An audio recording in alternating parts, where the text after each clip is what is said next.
बच्चों आज हम हैलोजन डेरिवेटिव चैप्टर का कुछ इम्पोर्टेंट क्वेश्चंस के थ्रू रिवीजन करेंगे।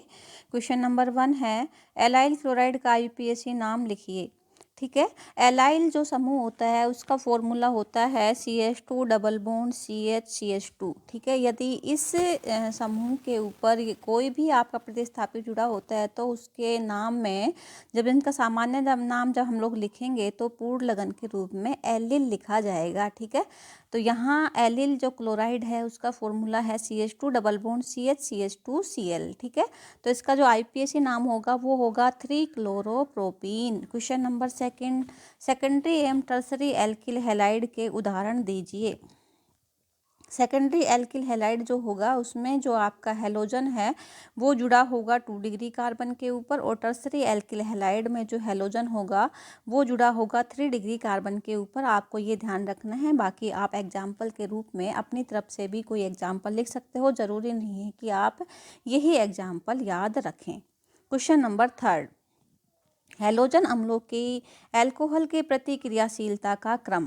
ठीक है, हैलोजन अम्लों की जब रिएक्शन अल्कोहल के साथ में करवाई जाती है तो हमें एल्किल हैलाइड्स प्राप्त होते हैं, और ये एल्किल हैलाइड्स के निर्माण की विधि है। ठीक है, तो अगर हम क्रियाशीलता की बात करें तो HI जो होगा वो सबसे ज़्यादा क्रियाशील होता है और HCl जो होता है वो सबसे कम क्रियाशील होता है।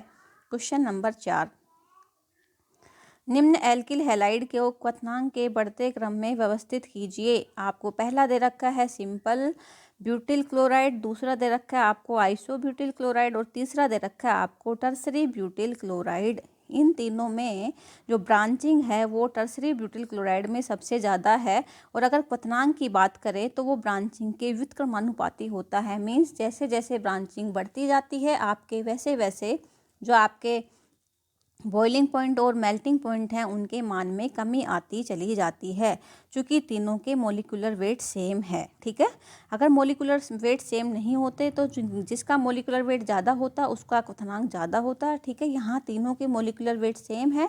ठीक है, तो जो ब्रांचिंग होगी वो डिपेंड करेगी आपके कि बॉइलिंग पॉइंट कम होगा कि ज़्यादा होगा। तो बॉइलिंग पॉइंट सबसे ज़्यादा होगा आपके सिंपल ब्यूटिल क्लोराइड का, और सबसे कम होगा आपके टर्सरी ब्यूटिल क्लोराइड का। क्वेश्चन नंबर 5, एथिल ब्रोमाइड से ग्रिग्नार्ड अभिकर्मक कैसे बनाते हैं। एथिल ब्रोमाइड की रिएक्शन मैग्नीशियम के साथ में शुष्क ईथर की उपस्थिति में यदि हम लोग करवाएंगे तो हमें मिलेगा एथिल मैग्नीशियम ब्रोमाइड ग्रिग्नार्ड अभिकर्मक RMgX। यहाँ R एथिल समूह है, Mg आपको दे रखा है, X के रूप में क्या है Br है। निम्न को SN1 क्रिया की क्रियाशीलता के घटते क्रम में जमाइए। SN1 अभिक्रिया में क्या होता है, मध्यवर्ती के रूप में कार्बधनायन का निर्माण होता है। तो जो 3 डिग्री कार्बधनायन होता है वो सबसे ज़्यादा स्थायी होता है, और 1 डिग्री कार्बधनायन सबसे कम स्थायी होता है। जो सबसे ज़्यादा स्थायी होता है वो सबसे ज़्यादा बनता है, और सबसे कम स्थायी होता है वो सबसे कम बनता है। ठीक है, तो यहाँ अगर क्रियाशीलता की बात करें तो आपका जो 3 डिग्री कार्ब कटायन है वो सबसे ज़्यादा क्रियाशील होगा, उससे कम 2 डिग्री और सबसे कम 1 डिग्री। 3 डिग्री आपके जो टर्सरी ब्यूटिल ब्रोमाइड है उसमें बन रहा है। ठीक है, और जो आपका 2 डिग्री है वो आपका जो बीच में है आइसो प्रोपिल ब्रोमाइड, और आपका जो ये है 1 डिग्री है वो मैथिल ब्रोमाइड है। ठीक है, तो अगर क्रियाशीलता की बात करें तो 3 डिग्री सबसे ज़्यादा और 1 डिग्री सबसे कम। क्वेश्चन नंबर 7, SN1 अभिक्रिया के दौरान अभिक्रिया मध्यवर्ती के रूप में किसका निर्माण होता है। SN1 अभिक्रिया 2 स्टेप में कंप्लीट होती है। पहले स्टेप में मध्यवर्ती बनता है, और मध्यवर्ती क्या बनता है, कार्बधनायन या फिर carbonium ion. Question number 8, alkyl iodide से एल्किल फ्लोराइड कैसे प्राप्त करेंगे। तो एल्किल आयोडाइड की रिएक्शन यदि हम सिल्वर फ्लोराइड के साथ में AgF के साथ में करवा दें तो हमें मिलेगा एल्किल फ्लोराइड, और ये एक नेम रिएक्शन है, इसको क्या बोलते हैं, शुबार्ट अभिक्रिया। क्वेश्चन नंबर 9, एल्कोहल से एल्किल क्लोराइड प्राप्त करने की डार्जन अभिक्रिया की समीकरण लिखिए। ठीक है, डार्जन अभिक्रिया जो होती है वो क्या होती है, एल्कोहल की रिएक्शन SOCl2 के साथ में यदि हम लोग करवाएं पिरिडीन की उपस्थिति में तो हमें मिलेगा alkyl chloride plus sulphur dioxide plus HCl। चूँकि SO2 और HCl दोनों ही वाष्पशील होते हैं। ठीक है, तो ये आपके जो गैसियस अवस्था में होते हैं तो ये बाहर निकल जाते हैं, तो आपको जो एल्किल क्लोराइड है वो शुद्ध अवस्था में प्राप्त होता है। अतः यह विधि औद्योगिक दृष्टि से महत्वपूर्ण होती है। सबसे ज़्यादा काम में ली जाती है डार्जन अभिक्रिया। क्वेश्चन नंबर 10, मैथिल आयोडाइड की अभिक्रिया शुष्क ईथर की उपस्थिति में सोडियम धातु से करवाने पर, ये जो नेम रिएक्शन है इसका नाम है वुड्स अभिक्रिया। वुड्स अभिक्रिया में क्या होता है, एल्किल हैलाइड की अभिक्रिया सोडियम धातु के साथ में शुष्क ईथर की उपस्थिति में कराने पर हमें एल्केन प्राप्त होता है। ठीक है, तो आप देख लीजिए कौन सी रिएक्शन है, वुड्स अभिक्रिया। Maithil iodide plus 2Na plus वापिस से मैथिल आयोडाइड, शुष्क ईथर की उपस्थिति में 2NaI आपके बाहर निकल जाएगा और आपको मिलेगा एथेन। SN2 अभिक्रिया में अभिक्रिया के दौरान किसका निर्माण होता है, SN2 अभिक्रिया एक स्टेप में कंप्लीट होती है, इसमें मध्यवर्ती का निर्माण नहीं होता है। इसमें क्या बनती है, संक्रमण अवस्था बनती है। तो इसमें क्या बनेगी, ट्रांजिशन स्टेट, संक्रमण अवस्था। क्वेश्चन नंबर 12, बेंजीलिक क्लोराइड एवं वाइनिल क्लोराइड के संरचना सूत्र लिखिए। इन यौगिकों में क्लोरीन परमाणु से जुड़े कार्बन परमाणुओं की संकरण अवस्थाएं लिखिए। Very very very important. Benzylic जो समूह होता है वो होता है बेंजीन के ऊपर यदि CH2 जुड़ा हुआ हो तो उसको बोलते हैं बेंजाइल। ठीक है, और इसके ऊपर यदि कोई भी आपका प्रतिस्थापी जुड़ा हो, जैसे यहाँ Cl जुड़ा हुआ है तो उसको बोलेंगे बेंजाइलिक क्लोराइड। आपको देख ली फॉर्मूले में दिखाई दे रहा है। ठीक है, तो यहाँ अगर आप कार्बन का संकरण निकालेंगे जिससे क्लोरीन आपके जुड़ा हुआ है तो आपको 4 सिग्मा बॉन्ड दिखाई दे रहे हैं, 2 हाइड्रोजन और एक आपसे क्लोरीन, एक आपके नीचे बेंजीन वाला। ठीक है, तो यहाँ हो जाएगा 1 S और 3 P, sp3 संकरण। वाइनिल क्लोराइड जो होता है, तो वाइनिल जो समूह होता है वो होता है CH2 double bond CH। Allyl समूह होता था CH2 double bond CH CH2, लेकिन वाइनिल जो समूह होता है वो होता है CH2 डबल बॉन्ड CH। अब इसके ऊपर कौन सा प्रतिस्थापी जुड़ा हुआ है उसी के अकॉर्डिंग इसका नाम हो जाएगा। जैसे यहाँ Cl जुड़ा हुआ है तो उसको बोलेंगे वाइनिल क्लोराइड। यहाँ अगर जिस कार्बन से आपका क्लोरीन जुड़ा हुआ है उसकी यदि आप संकरण अवस्था देखोगे तो कैसे निकालोगे, क्योंकि पाई बॉन्ड संकरण में भाग नहीं लेता है तो यहाँ आपको केवल 3 सिग्मा बॉन्ड दिखाई दे रहे हैं। ठीक है, और 3 सिग्मा बॉन्ड का मीन्स कितने संकरण क्या होगा, 1 S का 2 P के, तो मतलब sp2, तो संकरण हो जाएगा आपके sp2। क्वेश्चन नंबर 13, 2-ब्रोमोब्यूटेन की एक्वस NaOH एवं एल्कोहलिक NaOH के साथ अभिक्रियाओं के समीकरण दीजिए। Very very very important. Aqueous और एल्कोहलिक इन दोनों से ही आपका प्रोडक्ट चेंज हो जाएगा। यदि आप जो 2-ब्रोमोब्यूटेन है इसकी रिएक्शन एक्वस NaOH के साथ में करवाओगे तो होगी प्रतिस्थापन अभिक्रिया, और ये होगी नाभिक स्नेह प्रतिस्थापन अभिक्रिया। मीन्स जो Br है वो प्रतिस्थापित हो जाएगा किसके साथ में, OH के साथ में। ठीक है, और NaBr आपका बन जाएगा। यदि आपने यही रिएक्शन एल्कोहलिक NaOH या फिर KOH की उपस्थिति में करवा दी तो यहाँ आपके प्रतिस्थापन अभिक्रिया नहीं होगी, यहाँ आपके विलोपन अभिक्रिया होगी और विहाइड्रो ब्रोमीकरण हो जाएगा, ब्रोमिनीकरण। ठीक है, मतलब HBr यहाँ बाहर निकलेगा। तो कैसे रिएक्शन होगी यहाँ पर, जैसे आप 2-ब्रोमोब्यूटेन की रिएक्शन एल्कोहलिक NaOH के साथ में करवाओगे तो जिस कार्बन से Br जुड़ा हुआ है उसके जस्ट पास वाले कार्बन से, यहाँ आपको इसके जस्ट पास वाले 2 कार्बन दिखाई दे रहे हैं। ठीक है, तो जस्ट पास वाले कार्बन से क्या निकल जाएगी, हाइड्रोजन, और आपके ये जो एक Br है तो HBr के रूप में ये बाहर हो जाएंगे। ठीक है, तो आपको 2 प्रोडक्ट मिलेंगे। एक बार आप इसके लेफ्ट साइड वाले कार्बन से हाइड्रोजन बाहर निकालेंगे तो आपको मिलेगा 1-ब्यूटीन। ठीक है, और एक बार आप इसके राइट हैंड वाले जो कार्बन है उसके हाइड्रोजन को अगर बाहर निकालेंगे Br के साथ में HBr के रूप में तो आपको मिलेगी 2-ब्यूटीन। ठीक है, तो आपको यहाँ 2 प्रोडक्ट मिलेंगे, एक आपको 1-ब्यूटीन मिलेगा और एक आपको मिलेगा 2-ब्यूटीन। तो ये कौन सी अभिक्रिया हुई, विलोपन अभिक्रिया। ठीक है, तो एक्वस NaOH की उपस्थिति में आपकी प्रतिस्थापन अभिक्रिया होगी और एल्कोहलिक NaOH की उपस्थिति में आपके विलोपन अभिक्रिया होगी। Question number 14, C6H5Cl means chlorobenzene की नाभिक स्नेही अभिक्रियाओं की प्रतिक्रियाशीलता कम होती है, क्यों। Very very very important question. मैंने आपको पहले भी बताया है कि एक आपका सिंपल एल्किल हैलाइड होता है, एक आपके हेलोबेंजीन होता है। सिंपल एल्किल हैलाइड में जब आप हेलोजन हटाने के बाद में जो आपका कार्ब धनायन बनता है उसमें अनुनाद नहीं पाया जाता है, लेकिन अनुनाद नहीं पाया जाता है, लेकिन जो आपका क्लोरोबेंजीन या फिर मैं कहूँ हेलोबेंजीन जो होता है, इसमें क्या पाया जाता है, अनुनाद पाया जाता है। जो आपके हेलोजन है उसके ऊपर लोन पेयर्स जो होते हैं, उसकी वजह से जो ये लोन पेयर होते हैं वो सिंगल बॉन्ड में आ जाते हैं, और सिंगल बॉन्ड में आने के कारण कार्बन क्लोरीन बॉन्ड में किसके करैक्टर आ जाते हैं, डबल बॉन्ड के करैक्टर आ जाते हैं। इस वजह से जो आपका हेलोबेंजीन या फिर यहाँ क्या दे रखा है, क्लोरोबेंजीन, ठीक है, वो में जो कार्बन हेलोजन या फिर कार्बन क्लोरीन जो बॉन्ड होता है वो आसानी से नहीं टूट पाता है, क्योंकि उसमें कौन से करैक्टर आ जाते हैं, डबल बॉन्ड के करैक्टर आ जाते हैं। तो वो नाभिक स्नेही अभिक्रियाओं के प्रति कम क्रियाशील होते हैं। कौन, हेलोबेंजीन। ठीक है, आपके सिंपल एल्किल हैलाइड और हेलोबेंजीन की तुलना में हेलोबेंजीन कम क्रियाशील होते हैं। इंपॉर्टेंट क्वेश्चन है, पेपर में आ सकता है due to resonance. Question number 15, निम्न रासायनिक अभिक्रियाओं को कंप्लीट कीजिए। पहली अभिक्रिया आपको दे रखी है, हेलोबेंजीन की रिएक्शन एल्किल क्लोराइड के साथ में मैथिल क्लोराइड के साथ में निर्जल AlCl3 की उपस्थिति में।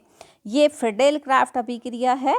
इस अभिक्रिया में क्या होगा, जब आप क्लोरोबेंजीन की अभिक्रिया मैथिल क्लोराइड के साथ में निर्जल AlCl3 की उपस्थिति में करवाओगे तो निर्जल AlCl3 जो है ये लुईस अम्ल का काम करता है। ये आपके जो मैथिल क्लोराइड है इससे क्लोरीन को बाहर निकाल लेगा। ठीक है, AlCl4- के रूप में ये अलग हो जाएगा। और ठीक है, जो आपका CH3+ है ये क्लोरीन के ऑर्थो या फिर पैरा पे जा कर के जुड़ जाएगा। ठीक है, क्योंकि आपके जो क्लोरोबेंजीन है इसमें जो क्लोरो है इसका ऑर्थो और पैरा इफेक्ट होता है, मींस ऑर्थो और पैरा के ऊपर ये माइनस जो प्रभाव शो करता है, माइनस जो आवेश है वो आता है।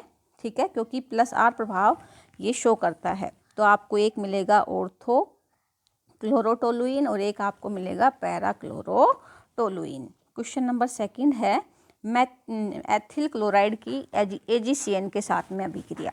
तो एथिल क्लोराइड की जब रिएक्शन AgCN के साथ में करवाओगे तो AgCN एक सहसंयोजक कंपाउंड है। ठीक है, और जब AgCN से आप CN को अलग करेंगे तो CN में से नाइट्रोजन जो होगा उसके पास इलेक्ट्रॉन्स होते हैं, उसके पास इलेक्ट्रॉन्स होते हैं। इस वजह से ये क्या करेगा कि ये अपने लोन पेयर दे देगा बजाय कार्बन के। ठीक है, तो ये नाइट्रोजन से इसका बॉन्ड जुड़ेगा। ठीक है, तो ये आपका बन जाएगा एथिल आइसोसाइनाइड। ठीक है, अगर इसी रिएक्शन को आप KCN के साथ में करवाएंगे, C2H5Cl की KCN के साथ में यदि अभिक्रिया करवाएंगे तो आपको एथिल साइनाइड बनेगा। अगला क्वेश्चन है क्वेश्चन नंबर 16, टिल्डेन अभिकर्मक का नाम एवं रासायनिक सूत्र लिखिए। टिल्डेन अभिकर्मक होता है NOCl, nitrosyl chloride. Question number 17, निम्न अभिक्रियाओं की रासायनिक समीकरण लिखिए। पहली रिएक्शन आपको दे रखी है हुंसडीकर अभिक्रिया, दूसरी रिएक्शन दे रखी है आपको उल्मान अभिक्रिया। हुंसडीकर अभिक्रिया क्या होती है कि आपके कार्बोक्सिलिक अम्ल के जो सिल्वर लवण होते हैं उनकी रिएक्शन Br2 के साथ में CCl4 की उपस्थिति में यदि हम लोग करवाते हैं तो हमें क्या प्राप्त होते हैं, एक कार्बन कम एल्किल हैलाइड या फिर मैं कहूँ एल्किल ब्रोमाइड प्राप्त होते हैं, और साथ में CO2 गैस बाहर निकल जाती है। ठीक है, तो यहाँ आपको मिलेगा, जब आप किसकी रिएक्शन करवा रहे हो, प्रोपेनोइक एसिड के सिल्वर लवण की अभिक्रिया Br2 के साथ में जब आप करवा रहे हो तो आपको मिलेगा एथिल ब्रोमाइड। ध्यान रखना, एक कार्बन कम ब्रोमाइड आपको प्राप्त होगा। उल्मान अभिक्रिया क्या होती है, जैसे आपके वुड्स अभिक्रिया होती है उसमें आप एल्किल हैलाइड की अभिक्रिया आप सोडियम धातु के साथ में करवाते हो ना, ऐसे ही उल्मान अभिक्रिया में क्या होता है कि बेंजीन आयोडाइड की रिएक्शन जब कॉपर के साथ में आप लोग करवाते हैं तो CuI2 बाहर निकल जाता है और दोनों बेंजीन आपस में जुड़ जाते हैं, मतलब बाइफेनाइल का निर्माण हो जाता है। ठीक है, क्वेश्चन नंबर 18, आपको ये प्रोपीन दे रखी है, प्रोपीन की अभिक्रिया HBr के साथ पेरोक्साइड की उपस्थिति में। ठीक है, तो ध्यान रखो, एक आपके होता है मार्कोनिकोफ का नियम और एक आपके होता है एंटी मार्कोनिकोफ का नियम। मार्कोनिकोफ के नियम में क्या होता है कि जब एल्किन की अभिक्रिया आप HBr के साथ में करवाते हो, एल्किन की अभिक्रिया HBr के साथ में करवाते हो तो आपके क्या होता है कि इसका जो Br माइनस मतलब कौन सा पार्ट, ऋणात्मक पार्ट, उस कार्बन पे जाकर के जुड़ता है जिस कार्बन के ऊपर हाइड्रोजन्स की संख्या कम होती है। ठीक है, तो यदि हम यहाँ पेरोक्साइड नहीं लेते, यदि हम यहाँ पेरोक्साइड नहीं लेते तो क्या होता कि जब आप इस प्रोपीन की अभिक्रिया HBr के साथ में करवाते तो आपको का जो ये Br है ये सेकंड नंबर कार्बन के ऊपर जाकर के जुड़ता, तो आपको ये मिलता क्या, 2 ब्रोमो प्रोपेन। ठीक है, लेकिन चूंकि यहाँ अभिक्रिया हो रही है पेरोक्साइड की उपस्थिति में, ठीक है, तो यहाँ आपके एंटी मार्कोनिकोव का नियम लगेगा। और एंटी मार्कोनिकोव का नियम ये बोलता है कि जब आपके एल्कीन की अभिक्रिया HBr के साथ में पेरोक्साइड की उपस्थिति में करवाई जाती है तो HBr का जो ऋणात्मक पार्ट है, Br माइनस जो पार्ट है, वो उस कार्बन पे जाकर के जुड़ता है जिस कार्बन के ऊपर हाइड्रोजन्स की संख्या ज़्यादा होती है। ठीक है, तो यहाँ जो Br है वो सेकंड नंबर कार्बन पे ना जुड़ करके कौन से नंबर कार्बन पे जुड़ेगा, फर्स्ट नंबर कार्बन पे जुड़ेगा। और ये अभिक्रिया योगात्मक अभिक्रिया है और क्या बनेगा आपके 1 ब्रोमो प्रोपेन। जो Br है वो फर्स्ट नंबर कार्बन पे जुड़ जाएगा और जो हाइड्रोजन है वो सेकंड नंबर कार्बन पे जुड़ जाएगा और डबल बॉन्ड जो है आपका टूट जाएगा, सिंगल बॉन्ड में कन्वर्ट हो जाएगा। क्वेश्चन नंबर 19, एनिलीन से हेलोबेंजीन प्राप्त करने के लिए सैंडमेयर एवं गाटरमान अभिक्रिया को समझाइए। पेपर की दृष्टि से वेरी वेरी वेरी इंपॉर्टेंट अभिक्रिया सैंडमेयर अभिक्रिया और गाटरमान अभिक्रिया। आई थिंक सिलेबस में केवल एक ही है, फिर भी आप दोनों देख लीजिए। तो क्या होती है सैंडमेयर अभिक्रिया और क्या होती है गाटरमान अभिक्रिया। ठीक है, इसके लिए हमें क्या करना होता है कि सबसे पहले एनिलीन से हम बेंजीन डाइअजोनियम साल्ट का निर्माण करेंगे जिसे हम लोग डाइएजोटीकरण कहते हैं। तो कैसे करेंगे, एनिलीन की अभिक्रिया HNO2 के साथ में, नाइट्रस एसिड के साथ में, NaNO2 प्लस HCl के साथ में जब हम लोग करवाएंगे तो ये आपके बनेगा बेंजीन डाइएजोनियम क्लोराइड। ठीक है, अब इस बेंजीन डाइएजोनियम क्लोराइड की रिएक्शन आप फर्दर करवाएंगे तो हमें आप मिलेगी क्लोरोबेंजीन। ठीक है, तो कैसे, पहली रिएक्शन है सैंडमायर अभिक्रिया। सैंडमायर अभिक्रिया में हम लोग करवाएंगे कि बेंजीन डाइएजोनियम क्लोराइड की रिएक्शन क्यूप्रस क्लोराइड की उपस्थिति में और एसिडिक मीडियम में करवाएंगे तो हमें मिलेगी क्लोरोबेंजीन। यहाँ पर हम करवा रहे हैं क्यूप्रस क्लोराइड की उपस्थिति में रिएक्शन सैंडमायर अभिक्रिया। गाटरमान अभिक्रिया में हम लोग क्या करवाएंगे कि इसी बेंजीन डाइएजोनियम क्लोराइड की अभिक्रिया यदि कॉपर चूर्ण की उपस्थिति में करवाएंगे तो भी हमें सेम प्रोडक्ट मिलेगा क्लोरोबेंजीन। ठीक है, तो दोनों के सिर्फ आपके उत्प्रेरक जो है वो अलग है, बाकी रिएक्टेंट और प्रोडक्ट सेम है। एक है आपके सैंडमायर अभिक्रिया और दूसरी आपके है कौन सी, गाटरमान अभिक्रिया। क्वेश्चन नंबर 20, SN1 और SN2 अभिक्रिया में दो अंतर लिखिए। SN1 अभिक्रिया, SN2 अभिक्रिया। SN1 अभिक्रिया होती है यूनिमोलिकुलर सब्स्टिट्यूशन। ठीक है, SN2 होती है बाईमोलिकुलर सब्स्टिट्यूशन, मीन्स एकाणुक नाभिक स्नेही प्रतिस्थापन अभिक्रिया और ये सेकंड वाली है आपके द्विअणुक नाभिक स्नेही प्रतिस्थापन अभिक्रिया। तो इनके नाम से ही पता चल रहा है कि SN1 अभिक्रिया में जो अभिक्रिया का जो वेग है वो केवल एक ही अणु पर डिपेंड करता है, मतलब क्रियाकारक के ऊपर डिपेंड करता है, जबकि SN2 अभिक्रिया में जो अभिक्रिया का वेग है वो क्रियाकारक और अभिकर्मक दोनों के ऊपर डिपेंड करता है। ठीक है, SN1 जो अभिक्रिया होती है वो 2 स्टेप में कंप्लीट होती है, जो SN2 अभिक्रिया होती है वो 1 स्टेप में कंप्लीट होती है। ठीक है, तो देखिए क्या है रिएक्शन, एल्किल हैलाइड की अभिक्रिया।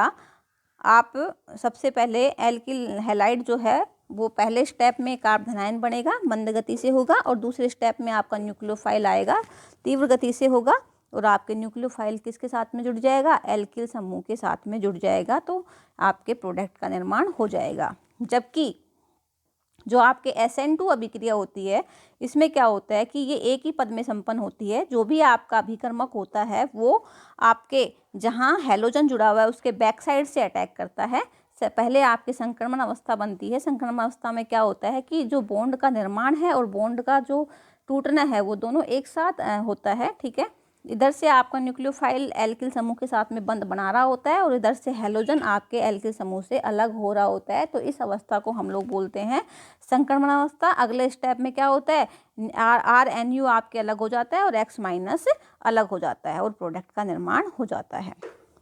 इसका सेकंड नंबर वही लिख रखा है कि इसमें कार्ब धनायन का निर्माण होता है किसमें, SN1 में, और इसमें संकरण अवस्था का निर्माण होता है। साथ ही और भी आप देख सकते हैं कि यहाँ पर आपके SN1 अभिक्रिया में रैसमिक मिश्रण का निर्माण होता है। क्यों?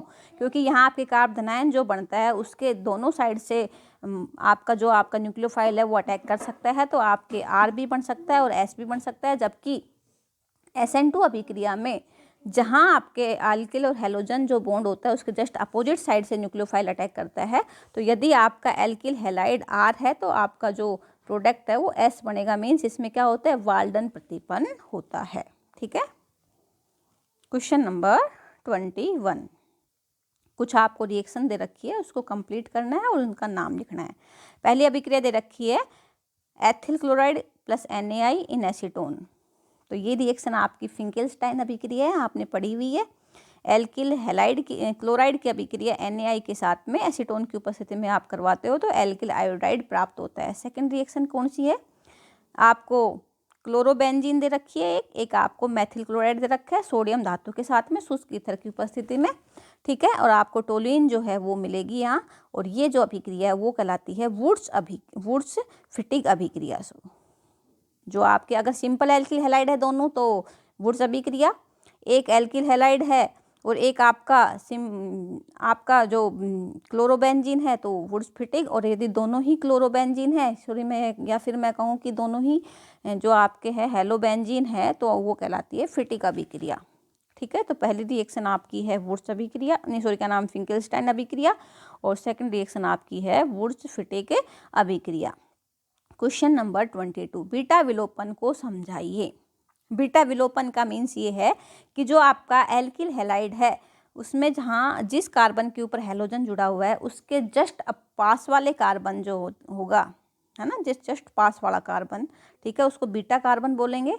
ठीक है। और कैसे इससे जो भी हाइड्रोजन होता है वो बाहर निकलता है, तो हम लोग क्या करते हैं, जब एल्किल हैलाइड की अभिक्रिया एल्कोहलिक NaOH या KOH के साथ में करवाते हैं तो क्या होता है, जो आपका अल्फा कार्बन तो वो होगा जिससे क्लोरीन जुड़ी होगी, और बीटा कार्बन वो उसके पास वाला, तो अल्फा कार्बन का हैलोजन और बीटा कार्बन का हाइड्रोजन आपस में मिलकर के HX के रूप में बाहर निकल जाएंगे। ठीक है।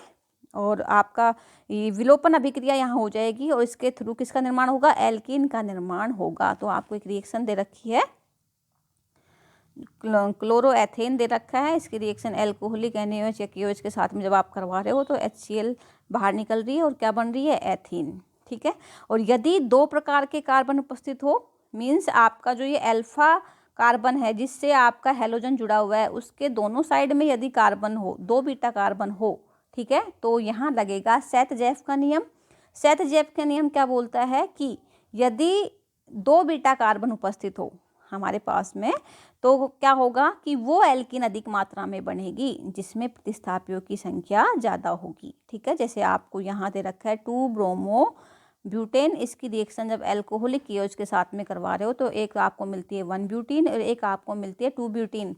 तो 1 ब्यूटीन में कार्बन डबल बॉन्ड कार्बन के ऊपर प्रतिस्थापी कम है जबकि 2 ब्यूटीन में ज़्यादा है। यहाँ दोनों साइड मैथिल मैथिल समूह जुड़ा हुआ है, उधर आप देखोगे तो एक साइड एथिल और एक साइड हाइड्रोजन जुड़ी हुई है, तो जिसमें प्रतिस्थापी ज़्यादा है वो ज़्यादा बनेगी। तो यहाँ 2 ब्यूटीन 81% बन रही है और 1 ब्यूटीन 19% बन रही है। क्वेश्चन नंबर 23, SN1 अभिक्रिया को परिभाषित कीजिए एवं कार्बोनियम आयनों के स्थायित्व का बढ़ता क्रम लिखिए। SN1 अभिक्रिया क्या होती है कि जब आपकी ये जो एल्किल हैलाइड है, ठीक है, इसकी जब प्रतिस्थापन अभिक्रिया हम लोग देखते हैं तो SN1 अभिक्रिया में क्या होता है कि जो आपके अभिक्रिया का वेग होता है वो केवल क्रियाकारक के ऊपर डिपेंड करता है। ठीक है। और इस अभिक्रिया के दौरान मध्यवर्ती के रूप में कार्ब कैटायन का निर्माण होता है। सेकंड स्टेप में क्या करता है, जो कार्ब कैटायन जो बनता है उसके ऊपर न्यूक्लियोफाइल आकर के अटैक करके प्रोडक्ट का निर्माण कर लेता है। ठीक है। तो हम लोग जो कार्ब कैटायन बनेगा वो 2 डिग्री बन सकता है, 1 डिग्री बन सकता है और 3 डिग्री बन सकता है। तो स्थायित्व की अगर बात करें तो 3 डिग्री सबसे ज़्यादा स्थायी होता है, उससे कम 2 डिग्री और सबसे कम 1 डिग्री। ठीक है। तो सबसे ज़्यादा बनेगा आपके 3 डिग्री, उससे कम 2 डिग्री और सबसे कम बनेगा 1 डिग्री। ठीक है। तो यहाँ आपको स्थायित्व का ऑर्डर दे रखा है और SN1 अभिक्रिया क्या होती है ये आपको पता ही है। क्वेश्चन नंबर 24, हेलो एल्केन्स की रिएक्शन KCN से करवाने पर एल्किल साइनाइड बनता है जबकि AgCN के साथ में करवाने पर एल्किल आइसोसाइनाइड बनता है। क्यों? देखिए KCN होता है आयनिक प्रवृत्ति का। जब आयनिक प्रवृत्ति का होता है तो जब ये टूटता है आयनों में तो कैसे टूटेगा, K+ और Cn- में। ठीक है, तो जैसे ही आप हेलो एल्केन के साथ में KCN की अभिक्रिया करवाओगे तो आपको मिलेगा साइनाइड, क्योंकि जो Cn- है सीधा सीधा जा करके आपके जो भी आपका कार्बन आयन है उसके ऊपर जा करके जुड़ जाएगा। जबकि जब आप हेलो एल्केन की रिएक्शन AgCN के साथ में करवाओगे, जैसे यहाँ पे क्लोरोएथेन की रिएक्शन AgCN के साथ में जब आप करवाओगे तो AgCN होता है सहसंयोजक प्रवृत्ति का। ठीक है, तो यहाँ कार्बन और नाइट्रोजन में से कौन बंध बनाएगा, तो वो बंध बनाएगा जिसके पास लोन पेयर होंगे। तो यहाँ आप देख रहे हैं कि नाइट्रोजन के पास में लोन पेयर होते हैं, तो नाइट्रोजन जो होता है वो धनायन को लोन पेयर दे करके बॉन्ड का निर्माण कर लेता है। तो यहाँ कार्बन से बंध नहीं बनेगा, नाइट्रोजन से बनेगा। तो किसका निर्माण होगा, आइसोसाइनाइड का निर्माण होगा। तो KCN के साथ में साइनाइड बनेगा और AgCN के साथ में जब एल्किल क्लोराइड की रिएक्शन करवाओगे तो क्या बनेगा, आइसोसाइनाइड। क्वेश्चन नंबर 25, वाल्डन प्रतिलोमन किसे कहते हैं।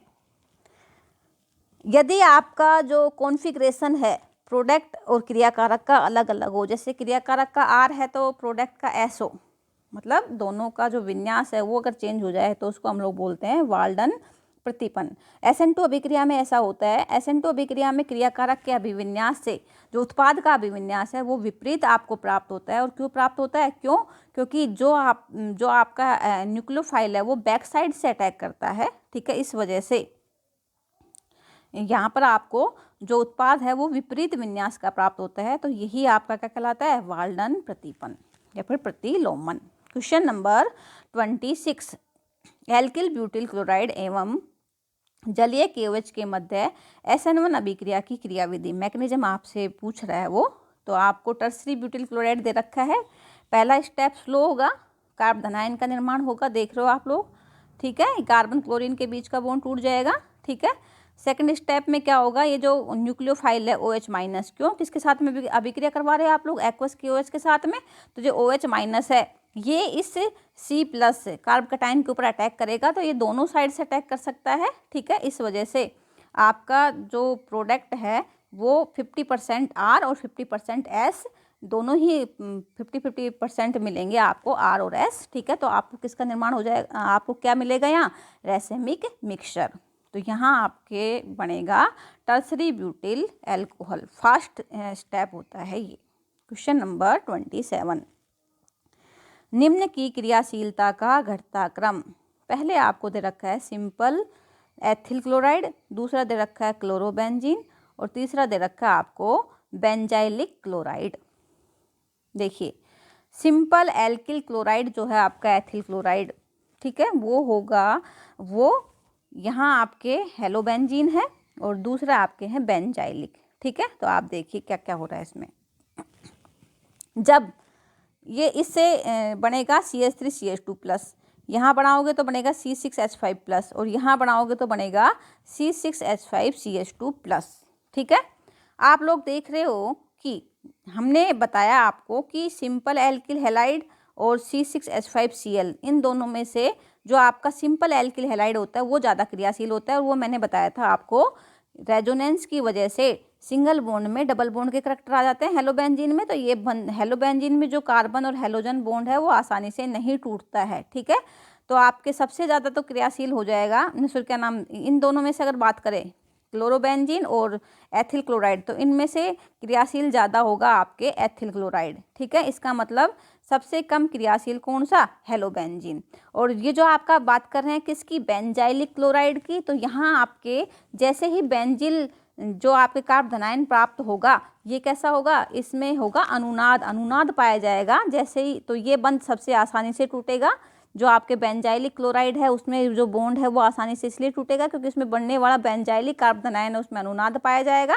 ठीक है, उससे कम क्रियाशील आपके होगा simple alkyl chloride, ethyl chloride, और सबसे कम क्रियाशील होगा हेलोबेंजीन। हेलोबेंजीन सबसे कम क्रियाशील इसलिए है क्योंकि यहाँ कार्बन हेलोजन बॉन्ड में डबल बॉन्ड के करैक्टर आ रहे हैं, इस वजह से। तो यहाँ आप क्रियाशीलता का ऑर्डर देख सकते हो, इम्पोर्टेंट है, पेपर में आ सकता है। क्वेश्चन नंबर 28, बेंजिल क्लोराइड की क्रियाशीलता SN1 के प्रति क्लोरोबेंजीन से अधिक होती है, क्यों, समझाइए। बेंजीन क्लोराइड जो है वो क्लोरोबेंजीन से ज़्यादा क्रियाशील होता है। अभी ऊपर बताया हमने कि बेंजील क्लोराइड जो होता है वो SN1 अभिक्रिया के दौरान बेंजील कार्बन आयन बनाता है, जो अनुनाद के कारण स्थायित्व को प्राप्त कर लेता है। ये होता है आपके बेंजील कार्बन आयन, आपको दिखाई दे रहा है बेंजीन के ऊपर CH2+। जबकि जो आपका क्लोरोबेंजीन होता है